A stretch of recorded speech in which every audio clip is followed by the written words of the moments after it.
जय हिंद दोस्तों। यह जो आपके सिलेबस में राज्यपाल, राज्य की कार्यपालिका या राज्य की सरकार ऐसा कोई पॉइंट हो तो इसका मतलब है कि आपको ये जो अभी क्वेश्चन सीरीज़ है यह आपके लिए बहुत ज़्यादा महत्वपूर्ण और आपके सिलेबस से रिलेटेड है। बहुत ही अच्छी क्वालिटी के क्वेश्चंस का चयन किया गया है और उनकी व्याख्या भी दी गई है। शुरू करते हैं। पहला प्रश्न है, राज्यपाल की पदावधि के संबंध में कौन सा कथन त्रुटिपूर्ण है। यह प्रश्न 2011 में वरिष्ठ अध्यापक परीक्षा में आया हुआ है, इसलिए अब और इम्पोर्टेंट हो जाता है। प्रश्न में देखिए, राज्यपाल की पदावधि मतलब कार्यकाल, उसके संबंध में कौन सा कथन त्रुटिपूर्ण है। मतलब जो 4 कथन दिए हैं अपने को पता करना है कि उनमें से कौन सा गलत है। तो पहला ऑप्शन है कि उसका कार्यकाल 5 वर्ष होता है, तो बिल्कुल सही है ये कथन। दूसरा है वह राष्ट्रपति के प्रसाद पर्यंत अपने पद पर बना रहता है, यह भी सही है। तीसरा, अपने उत्तराधिकारी के पद धारण तक वह अपने पद पर बना रहता है, यह भी सही है कि जब तक नेक्स्ट राज्यपाल की नियुक्ति नहीं की जाएगी तब तक पुराना वाला ही चलता रहेगा, भले ही 5 साल हो चुके हों। चौथा है उसे महाभियोग द्वारा पदच्युत किया जा सकता है, यह कथन त्रुटिपूर्ण है, अतः अपना सही ऑप्शन होगा ऑप्शन 4।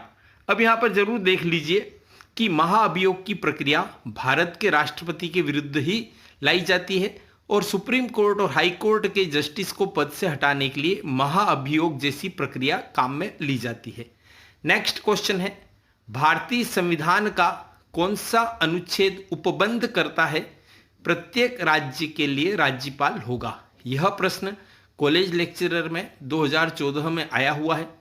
इस प्रश्न को आप समझिए, उपबंध करना मतलब प्रावधान करना। तो भारतीय संविधान के कौन से अनुच्छेद में यह प्रावधान है कि प्रत्येक राज्य के लिए राज्यपाल होगा। तो इसका सही उत्तर है अनुच्छेद 153, तो सी वाला ऑप्शन सही है। नेक्स्ट क्वेश्चन देखिए, विधानसभा चुनावों में अस्पष्ट बहुमत के कारण राजस्थान में राष्ट्रपति शासन कब लागू किया गया था। तो यहाँ पर देखिए कि राजस्थान में अस्पष्ट बहुमत यानी किसी भी दल को पूर्ण बहुमत नहीं मिला, उस कारण राष्ट्रपति शासन लागू किया गया था। तो कब लागू किया गया था, इसका सही आंसर है 1967। उस समय कांग्रेस को बहुमत नहीं मिला था, लेकिन इस राष्ट्रपति शासन जब पूरा हुआ उसके बाद मोहनलाल सुखाड़िया को मुख्यमंत्री बनाया गया था। नेक्स्ट देख लीजिए, राजस्थान में आखिरी बार जब राष्ट्रपति शासन लगाया गया तो वहां के राज्यपाल कौन थे। यह भी एक इंपॉर्टेंट क्वेश्चन है। अब यहां पर आपको ध्यान देना है कि जो इसका सही ऑप्शन है दूसरा, एम चेन्ना रेड्डी। यहां पर विशेष तौर पर ध्यान रखिएगा कि राजस्थान में अब तक कुल 4 बार राष्ट्रपति शासन लग चुका है। चौथी बार 1992 में लगा था, उस समय मुख्यमंत्री भैरों सिंह शेखावत थे और यह जो मैटर था यह राम जन्मभूमि और बाबरी ढांचे वाला अयोध्या विवाद के कारण राष्ट्रपति शासन लागू हुआ था। नेक्स्ट क्वेश्चन है हमारा, संविधान के किस अनुच्छेद के तहत राज्यपाल विधानमंडल द्वारा पारित किसी विधेयक को राष्ट्रपति की स्वीकृति हेतु सुरक्षित रख सकता है। इंपॉर्टेंट क्वेश्चन है। यहां पर ध्यान दीजिएगा कि राज्यपाल के सामने क्या ऑप्शन रहते हैं कि या तो पुनर्विचार के लिए लौटा देवे या हस्ताक्षर कर देवे।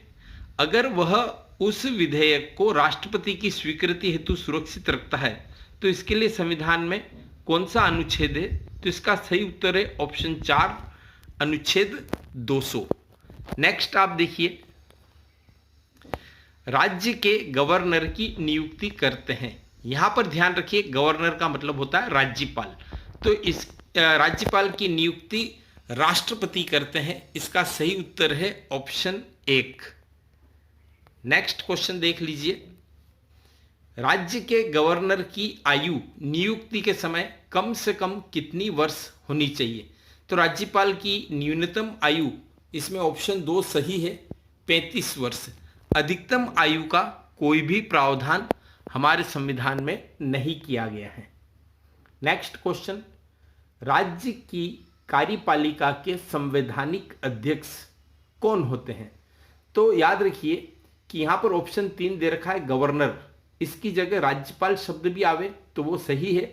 राज्यपाल राज्य कार्यपालिका के संवैधानिक अध्यक्ष या नाम मात्र के अध्यक्ष होते हैं, और मुख्यमंत्री मंत्रिपरिषद सहित वह वास्तविक अध्यक्ष होते हैं।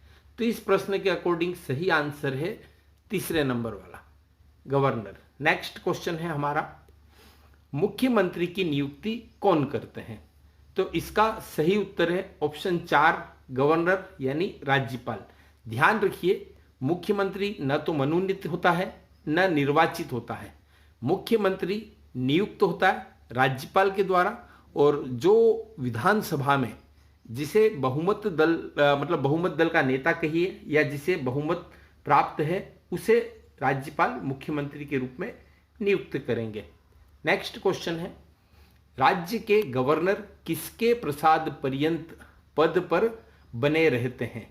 तो इसका सही उत्तर है राष्ट्रपति। यहाँ पर ध्यान दीजिएगा, ऑप्शन 2 राष्ट्रपति। तो किसी भी राज्य के राज्यपाल राष्ट्रपति के प्रसाद पर्यंत पद पर बने रहते हैं। वैसे उनका कार्यकाल 5 वर्ष होता है। नेक्स्ट क्वेश्चन है,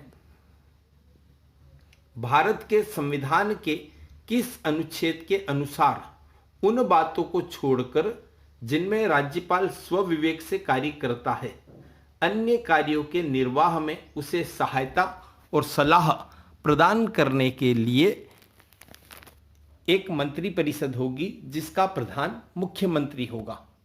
तो यहाँ पर देख लीजिए कि राज्यपाल को स्वविवेक तो सौंपे गए हैं, उस स्वविवेक की शक्तियों के अलावा बाकी सारे कार्यों के निर्वाह में सहायता और सलाह के लिए मंत्रिपरिषद जिसका मुखिया प्रधानमंत्री होगा।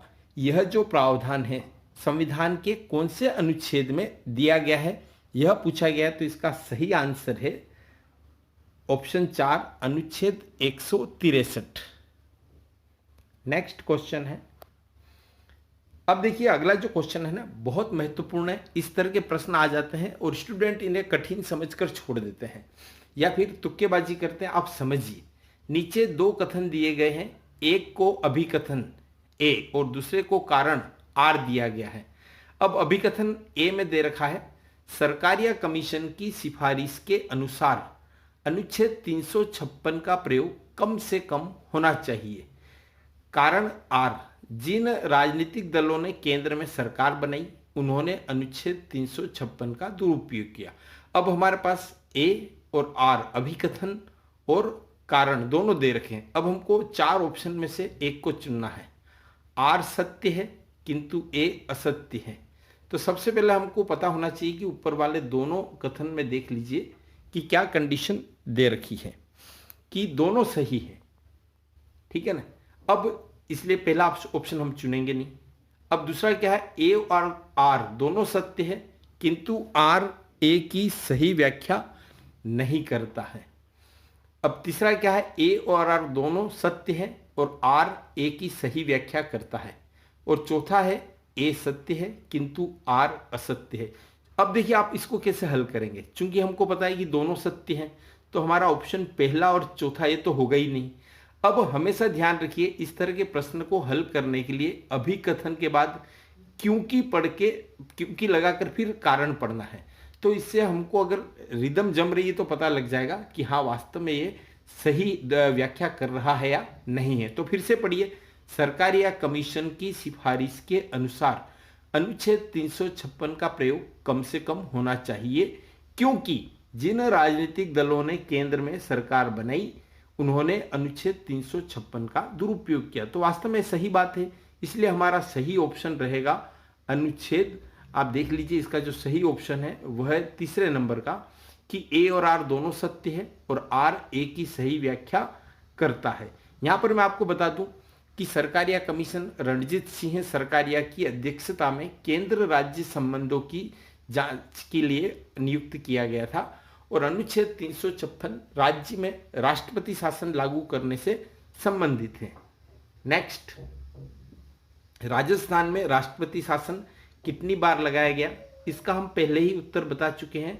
इसका जो सही ऑप्शन है ना वह है तीसरे नंबर वाला, कि राजस्थान में अब तक कुल 4 बार राष्ट्रपति शासन लागू किया गया। नेक्स्ट देख लीजिए कि निम्न पर विचार कीजिए एवं नीचे दिए गए कूटों का प्रयोग करते हुए सही उत्तर का चयन कीजिए। अब 4 हमारे सामने ऑप्शन दे रखे हैं, उनमें से कौन कौन से सही है उसके लिए नीचे अलग से कूट दे रखे हैं। तो इस तरह के प्रश्न को देखते ही स्टूडेंट्स टेंशन में आ जाते हैं, लेकिन आपको जरा भी चिंता नहीं करनी। आपको चारों जो दे रखे हैं पॉइंट उनको ध्यान से पढ़ना है और उसमें से कौन कौन से सही है उन नंबर को आइडेंटिफाई करना है और फिर कूट में से चुनना है। सबसे पहले देख लीजिए, राज्यपाल अपना पद ग्रहण करने से पूर्व शपथ लेगा या प्रतिज्ञान करेगा। तो यह बात सही है कि राज्यपाल अपना पद ग्रहण करने से पहले शपथ या प्रतिज्ञान लेते हैं। अब दूसरा पॉइंट इसमें दे रखा है, शपथ या प्रतिज्ञान का प्रारूप भारतीय संविधान की 3री अनुसूची में है। यह भी बिल्कुल सही है कि 3री अनुसूची में शपथ के प्रारूप का वर्णन दे रखा है। फिर देख लीजिए, तीसरा पॉइंट है, राज्यपाल उच्च न्यायालय के मुख्य न्यायमूर्ति या उनकी अनुपस्थिति में ज्येष्ठतम न्यायाधीश के समक्ष शपथ या प्रतिज्ञान करेगा। यह भी सही है क्योंकि राज्यपाल को शपथ कौन दिलाएगा, या तो हाई कोर्ट के चीफ जस्टिस, और अगर वह नहीं है तो फिर नेक्स्ट सीनियर मोस्ट जो है वह उनको शपथ दिलाएगा। और चौथा पॉइंट है, शपथ या प्रतिज्ञान की प्रक्रिया भारतीय संविधान के अनुच्छेद 159 में दे रखी है। तो यह भी सही है। तो हम देख सकते हैं कि जो चौथा ऑप्शन है जिसमें 1, 2, 3 व 4 चारों ऑप्शन सही बताए गए, चारों कूट मतलब जो सही बताए गए हैं, तो हमारा सही ऑप्शन है 4 नंबर का। नेक्स्ट देख लीजिए, भारतीय नवाचार ये प्रोटोकॉल जो है सिस्टम, उसके अनुसार अग्रता क्रम यानी प्रायोरिटीज में निम्न में से सबसे पहले कौन है। अब हमको देखना है कि इन चारों में से सबसे पहले कौन आएगा। तो यहाँ पर देख लीजिए कि जो हमारे सामने पॉइंट्स दे रखे हैं उसमें दे रखा है कि उप प्रधानमंत्री, भूतपूर्व राष्ट्रपति, अपने राज्य में राज्यपाल और लोकसभा अध्यक्ष। अपने राज्य में राज्यपाल सर्वोच्च प्रोटोकॉल में नंबर 1 आते हैं, अतः इस प्रश्न का भी सही उत्तर क्या है, तीसरे नंबर का जो ऑप्शन है, अपने राज्य में राज्यपाल। नेक्स्ट देख लीजिए, राज्य के राज्यपाल से संबंधित निम्नलिखित में से कौन सा कथन सही है। देख लीजिए, इसमें पहला पॉइंट है, राज्य की कार्यकारी शक्ति राज्यपाल को प्राप्त होती है। दूसरा देख लीजिए, उसे 35 वर्ष की आयु से कम का नहीं होना चाहिए। तीसरा देख लीजिए, वह राष्ट्रपति की सहमति से ही पद पर बना रह सकता है। और चौथा देख लीजिए, राज्यपाल को पदच्युत करने के आधार का उल्लेख संविधान में किया गया है। अगर ध्यान से हमने चैप्टर पढ़ा हो तो आपको पता होना चाहिए कि कार्यपालिका का मुखिया राज्यपाल होता है। तो पहला पॉइंट भी सही है। 35 वर्ष न्यूनतम आयु होनी चाहिए, यह भी सही है। और राष्ट्रपति की सहमति की बजाय हम जानते हैं प्रसाद पर्यंत एक शब्द प्रयोग किया, दोनों एक ही चीज है। तो प्रसाद पर्यंत तक ही पद पर बना रह सकता है। लेकिन राज्यपाल को पद से हटाने के आधार का उल्लेख, किस आधार पर पद से हटाया जाए, ऐसा कहीं पर भी संविधान में नहीं कहा गया है। इसलिए यह कथन सही नहीं है। यानी हमारे कौन से पॉइंट सही है, पहला, दूसरा और तीसरा, और तीनों कौन से में दे रखे हैं, दूसरे ऑप्शन में दे रखे हैं। तो आप देख लीजिए, इसका सही उत्तर है सेकेंड ऑप्शन। नेक्स्ट, राज्य विधानसभा में धन विधेयक केवल किसकी अनुशंसा से प्रस्तुत किया जा सकता है। तो यहां पर इसका सही उत्तर होगा राज्यपाल। हमेशा याद रखिएगा, धन विधेयक राज्यपाल की पूर्वानुमति से ही प्रस्तुत किया जा सकता है। हाँ, कोई विधेयक धन विधेयक है अथवा नहीं, यह निर्णय करने का अधिकार विधानसभा के अध्यक्ष को ही है। तो हमारा सही ऑप्शन है चौथे नंबर वाला राज्यपाल। नेक्स्ट क्वेश्चन देख लीजिए, निम्नलिखित में से किस संविधान संशोधन अधिनियम में एक ही व्यक्ति को 2 या 2 से अधिक राज्यों का राज्यपाल बनाने संबंधी प्रावधान किया गया। यानी एक ही व्यक्ति एक से अधिक राज्यों का राज्यपाल भी रह सकता है। तो इसका सही उत्तर है ऑप्शन नंबर 2, 7वें संविधान संशोधन में। याद रखिए, राजस्थान के भूतपूर्व मुख्यमंत्री हैं हरिदेव जी जोशी, वह एक साथ पूर्वोत्तर के 7 राज्यों के राज्यपाल रहे थे। नेक्स्ट, निम्नलिखित में से किसकी नियुक्ति राज्यपाल द्वारा नहीं की जाती है?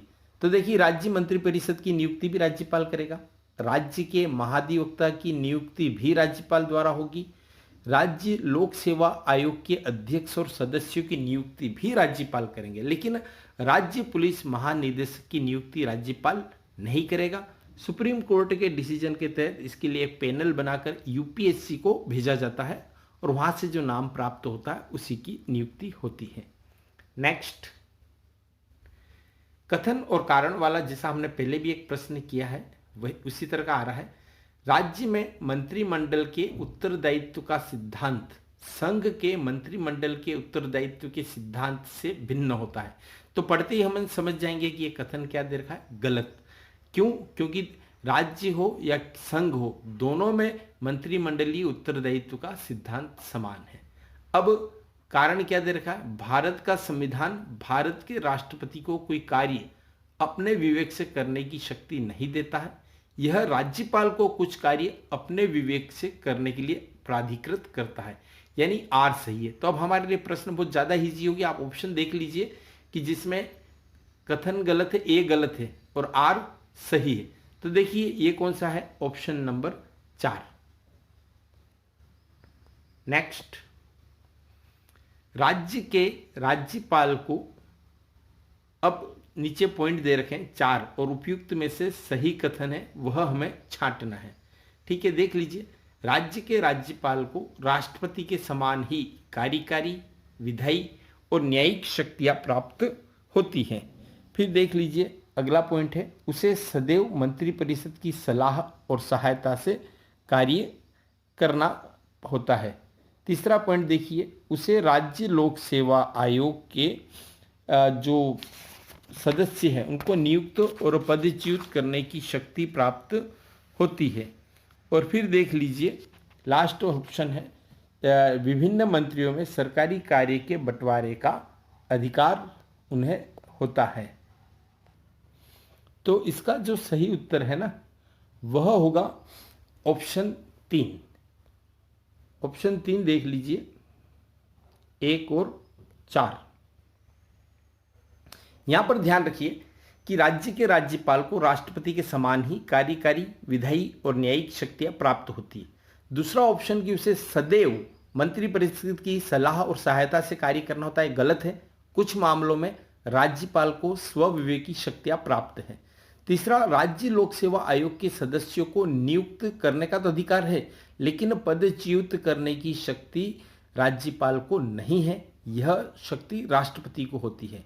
और इस तरह से दूसरा और तीसरा जो पॉइंट है वह गलत है। अब चौथा, विभिन्न मंत्रियों में सरकारी कार्य के बंटवारे का अधिकार राज्यपाल को है, मुख्यमंत्री की सलाह से वह इस अधिकार का उपयोग करते हैं। नेक्स्ट क्वेश्चन देखिए, निम्नांकित में से कौन सा अधिकार राज्यपाल को नहीं है? मुख्यमंत्री की नियुक्ति, तो ये बिल्कुल सही है कि मुख्यमंत्री की नियुक्ति राज्यपाल ही करेंगे, जो भी बहुमत दल का नेता होगा विधानसभा में। दूसरा पॉइंट है, मुख्यमंत्री की सलाह से अन्य मंत्रियों की नियुक्तियां, यह अधिकार भी राज्यपाल का है। तीसरा, राज्य की कार्यपालिका शक्ति सीमा में, यानी राज्य सूची के किसी विषय से संबंधित किसी दोष सिद्ध व्यक्ति के दंड को क्षमा करना, तो राज्य सूची में जो क्षमादान का अधिकार भी राज्यपाल का है। और चौथा है, उच्च न्यायालय के न्यायाधीश की नियुक्ति, यह गलत है, यह अधिकार भारत के माननीय राष्ट्रपति जी को है। तो इस प्रकार से इसमें कौन सा अधिकार राज्यपाल को नहीं है? तो चौथा ऑप्शन है उच्च न्यायालय के न्यायाधीशों की नियुक्ति। नेक्स्ट, मुख्यमंत्री को राज्य विधानसभा में बहुमत का विश्वास समाप्त हो जाने पर, यानी मुख्यमंत्री का विधानसभा में बहुमत समाप्त हो जाता है, तो फिर क्या होगा? पहला ऑप्शन है राज्यपाल उसे हटा देगा, बिल्कुल सही है। दूसरा, उसे बहुमत प्राप्त करने का एक मौका और देगा, नहीं। तीसरा, उसे हटाने के संबंध में प्रधानमंत्री से सलाह लेगा, बिल्कुल भी नहीं।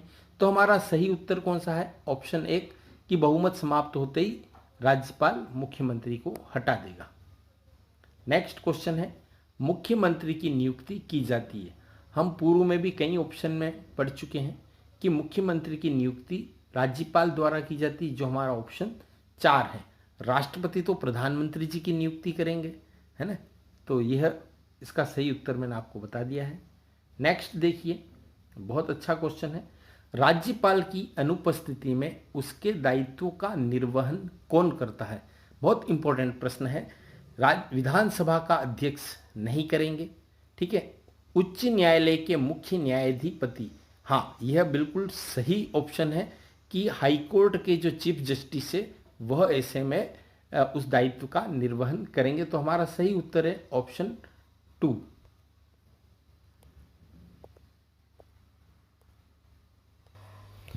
उम्मीद है साथियों यह प्रश्न आपके बहुत काम आएंगे। बड़ी सावधानी पूर्वक चुने गए हैं। इनकी व्याख्या भी इस तरह से दी गई है कि इनसे मिलते जुलते और भी प्रश्न आप कर सकें। आपकी सफलता हेतु शुभकामना है। धन्यवाद। जय हिंद।